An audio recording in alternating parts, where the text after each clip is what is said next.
Alright, here we go, episode 4, and it's our first multi-episode case, so yay! I was a bit worried they would keep going with the one episode case. It would have been unlikely, but still. Aside from that, I think that I might have figured out where the anime is going after this episode. I'm not telling you guys in case I'm wrong, and it also doesn't really have much to do with this episode, which I should probably start recapping at this point, so here we go.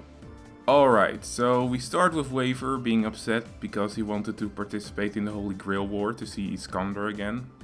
But the funny thing is that even if he summoned Iskander again, it wouldn't be the same him, so yeah. After that we jump to Rhaenys talking to the brother of Sola from Fate Zero about the Holy Grail War. It isn't really important right now, so let's just move on. So we end up at Will Spellham Gorington's office, where he requests Waver's help. The ley lines in his family's workshop went out of control and a bunch of people died, including his father.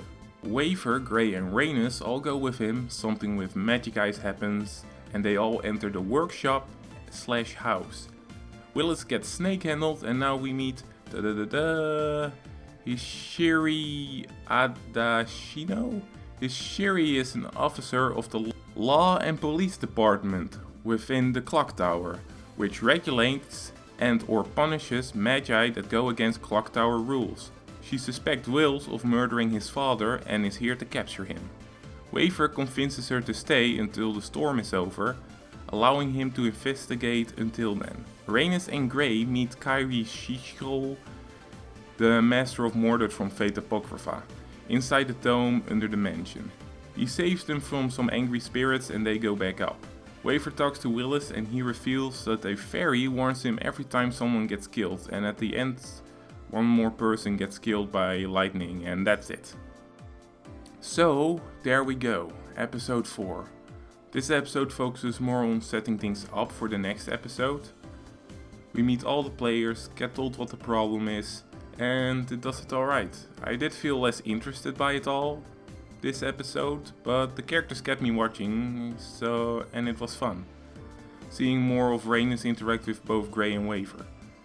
It's also pretty sweet that we get to see Kairi again. I really liked him in Fate Apocrypha, so that's great.